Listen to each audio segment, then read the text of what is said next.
Hi friends, అందరు ఎలా ఉన్నారండి? ఆఫ్టర్ లాంగ్ టైం మరి యొక్క వంటకంతో నేను వచ్చానండి. ఇదైతే బెండకాయ ఫ్రై అండి. ఈ బెండకాయ ఫ్రై అనేది ఎలా చేయాలి, దానికి కావాల్సినవి ఏంటివి అనేది మనం ఇప్పుడు వీడియోలో అయితే చూసేస్తామండి. ఫస్ట్ అయితే బెండకాయని అయితే కట్ చేసుకొని నీరంతా పోయేంత వరకు ఒక క్లాత్ మీద ఆరబెట్టుకోవాలండి. ఇప్పుడు నేను వీడియోలో చూపిస్తున్నట్టు నేనైతే కట్ చేసి చూపించలేదు, ఆరవలసినది మాత్రమే చూపించాను. చూడండి, ఇలా మొత్తాన్ని అయితే కొద్దిసేపు తడిపోయేంత వరకు కొద్దిగా డ్రై చేసుకోవాలండి. తర్వాత స్టవ్ మీద అయితే బాండిల్ పెట్టి ఆయిల్ అయితే పోసేసుకొని ముందుగా అయితే మనము కట్ చేసుకున్నటువంటి బెండకాయలు అయితే వేసేసుకోవాలండి. అంతా మిక్స్ చేసుకోవాలండి. నూనెను బెండకాయలు మిక్స్ చేసుకొని కొద్దిసేపు అయితే మగ్గనివ్వాలండి. కొద్దిగా మెత్తగా అయ్యేంత వరకు మగ్గనిచ్చి ఇలా మొత్తం కలగలుపుకొని మొత్తం మగ్గనివ్వాలండి. బెండకాయని అంతా మగ్గనివ్వాలి. కొద్దిగా టైం అయితే పడుతుందండి. సిమ్ టు మీడియంలో అయితే పెట్టేసుకోండి గ్యాస్ని అయితే. నా ఛానల్ని అయితే సబ్స్క్రైబ్ చేసుకోండి. నా వీడియోని అయితే పూర్తి వరకు చూడండి. అప్పుడే మీకైతే ఈ రెసిపీ అయితే అర్థమవుతుంది. ఇది బ్యాచిలర్స్ అయితే చాలా ఈజీగా చేసుకోవచ్చు. నేను తక్కువ టైంలోనే చెప్పేస్తానండి. ఎక్కువ కూడా టైం తీసుకోను.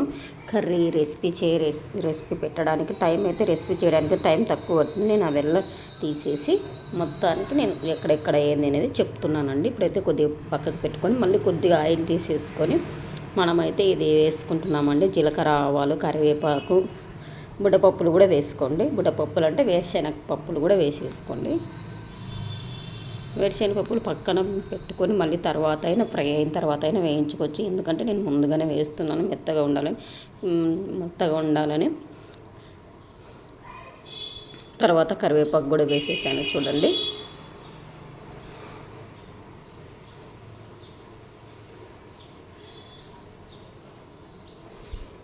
బుడ్డపప్పులు కూడా వేసేసాను. బుడ్డపప్పులు అంటే వేరుశనగపప్పులు అండి. మా సైడ్ బుడ్డపప్పులు అంటారు. ఫ్రై అయితే చేసేసుకోవాలి. మొత్తాన్ని అయితే అంత ఫ్రై అయినంత వరకు తర్వాత వెల్లుల్లి కారాన్ని అనేది మనం మిక్సీ పట్టుకున్న ఒకటే, రోట్లో వేసి దంచుకున్న ఒకటండి. నేనైతే దంచుకొని వేసుకుంటాను, అప్పుడే టేస్ట్ బాగా వస్తుంది. ఒకవేళ రోలు ఉంటే కొద్దిగా దంచేసుకొని కచ్చాపచ్చగా దంచేసుకొని వేసుకోండి. మరి మెత్తగా ఏం దంచాల్సిన అవసరం లేదు. అప్పుడు అనేది కూరకు అనేది టేస్ట్ వస్తుంది. ఇప్పుడైతే ఉప్పు అయితే వేసేసానండి. ఉప్పు వేయడం వల్ల తొందరగా మగ్గుతాయండి. తర్వాత పసుపు వేస్తున్నాను.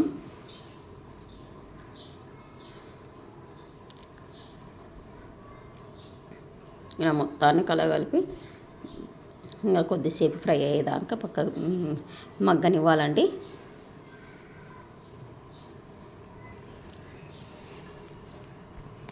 రెసిపీ అందరికీ తెలిసిన రెసిపీనేనండి ఇదైతే. ఇప్పుడైతే కారము, వెల్లుల్లి దంచేసుకున్నాను. ఉప్పు లేదంటే ఉప్పు కారం వేసి దంచుకోవచ్చు అండి. నేను ఆల్రెడీ ఉప్పు వేసాను కాబట్టి కూరలో వెల్లుల్లి కారం వేసి దంచుకుంటున్నాను అండి. ఇది ఏ ఫ్రైకైనా ఇదే అండి అసలు అనేది. వెల్లుల్లి కారం వేస్తే ఏ ఫ్రై అయినా చాలా టేస్టీగా వస్తుందని ఇలా చూడండి కచ్చాపచ్చగా దంచేసుకోవాలండి. దంచేసుకొని మళ్ళీ ఒకసారి మనం కలబెట్టుకున్నాం చూడండి. అంత బెండకాయలు ఇలా సన్నగా అయ్యాయండి. సన్నగా అయ్యేంతవరకు మెత్తగా అయ్యేంతవరకు చేసేసుకోవాలండి. ఇది పప్పు కాంబినేషన్లో కానీ రోటీ కాంబినేషన్లో కానీ చాలా బాగుంటుందండి కర్రీ అయితే. మొత్తం ఇలా కలబెట్టుకోవాలండి. కలబెట్టుకొని ఇప్పుడైతే మనం దంచేసుకున్నాం కదా, ఆ మిక్సీని అయితే వేసేద్దామండి. కారం పొడి మిక్సీని అయితే రోట్లోనే దంచుకుంటే బాగుంటుందండి. మనము రోడ్లోని వాళ్ళు మిక్సీ పట్టేసుకోండి. ఇలా మొత్తాన్ని అయితే కలగలుపు. ఇదండి మనకు వచ్చేసి బెండకాయ ఫ్రై అండి. ఇంకా నా ఛానల్ని ఎవరైనా సబ్స్క్రైబ్ చేసుకోకుంటే ప్లీజ్ సబ్స్క్రైబ్ చేసుకోండి.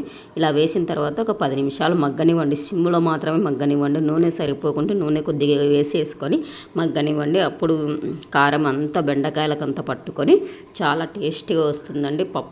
పొడి పప్పు అంటే ఎర్రపప్పులోకి చాలా బాగుంటుందండి ఇది కర్రీ అనేది. కాంబినేషన్గా ఎర్రపప్పులోకి, రసంలోకి, చపాతీలోకి చాలా బాగుంటుందండి. మొత్తాన్ని అయితే తీసేసుకొని మనము బాగా మగ్గనివ్వాలండి. ఇదైతే బాగా మగ్గనిచ్చి కారం అనేది బాగా మగ్గనివ్వాలండి.